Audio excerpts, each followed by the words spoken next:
We're back, and we are continuing a really important conversation with a distinguished military officer in the reserves. We're talking to him in his civilian capacity at the Center for Security Policy.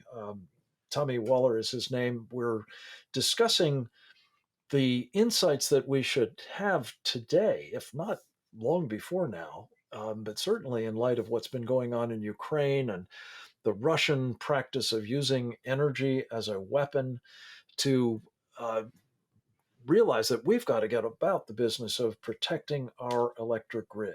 And Tommy, you were talking a little bit about some things that could be done with the regulators, also with the utilities themselves. There's a so-called Align Act campaign I did want to mention before we turn to other things on this issue of these nuclear reactors, which if those ponds quit cooling and cook off that water, you could have these fires that would spread radioactivity all over the country. Give us just a quick burst on what people can do to try to persuade the Nuclear Regulatory Commission to get off the dime. Sure. Yeah, Frank, this is an this is an area where people can actually make a difference. And in fact, at this point, we've had over 9,000 people do just that. And so what we have at securethegrid.com, that's the website for our Secure the Grid Coalition. If somebody visits that site, the first thing they'll see is a picture of a nuclear plant. And clicking on that will bring them to this, as you mentioned, Align Act campaign, where in a matter of 3 minutes, they're able to send a tailored email to their senators, their congressional representatives, and to the commissioners of the Nuclear Regulatory Commission.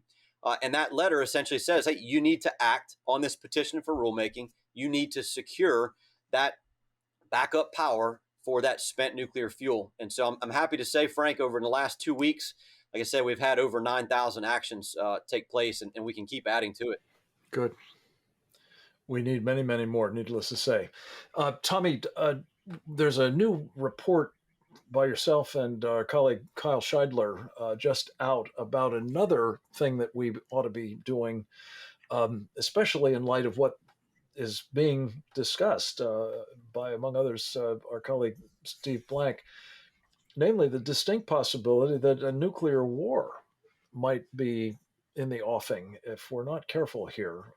The Russians have that capacity. What they've also done that unfortunately may make such a war more likely is they've gone to great lengths to protect at least key parts of their populations against such a war's effects. Where are we on civil defense at this point, Tommy?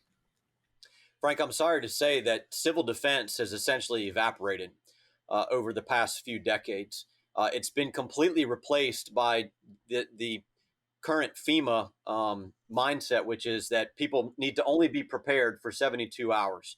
There's this assumption across the country that there's going to be some cavalry coming to the rescue if we were in a situation where, for example, we lost our grid in a particular state or region. There is no cavalry coming.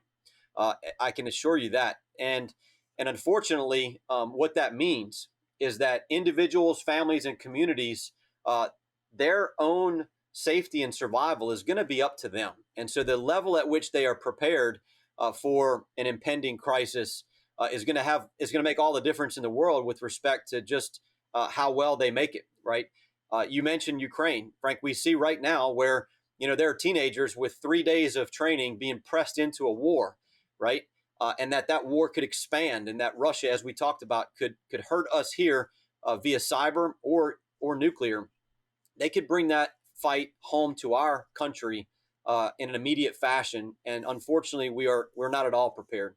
And so we did, Frank. We just published today a new report, Bring Back Civil Defense, which chronicles how we lost this mindset, this civil defense mindset, and some of the things that can be done to resurrect it. Terrific. Tommy, I can't think of a more important mission at the moment than taking care of our critical infrastructure and taking care of our people so that if, God forbid, somebody does think a nuclear war can be fought and won, that we have created to the maximum degree we can the capabilities to survive it and show that they're wrong about that. One other piece of this defensive posture that I think really behooves us to make sure we're talking about as well, Tommy, is missile defense. One of our distinguished colleagues, of course, is Ambassador Hank Cooper, who was the director of the Strategic Defense Initiative Organization under President George H.W. Bush. Um, where are we on being able to protect ourselves against missile attack in this country? And if it's not up to scratch, what does need to be done now? Yeah, again, Frank, I hate to say it, but we're not in a good spot. There's a concept. I know you've had Dr. Peter Pry on the show before that he's come up with to replace the mutually assured destruction concept, or MAD, which is SANE, strategic assured national existence, and missile defense has to be a part of that.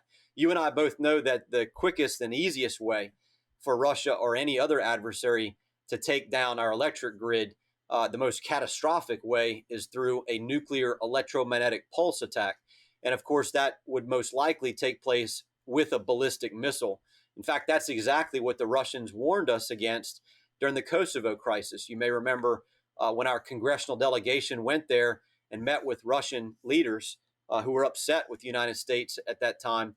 That's when they first mentioned the prospect of attacking the United States with a submarine launched ballistic missile to turn our lights off. It's really what started the whole conversation in the unclassified realm of nuclear EMP. So one of the best ways to prevent such a nuclear EMP catastrophe would be for us to be able to shoot down these ballistic missiles.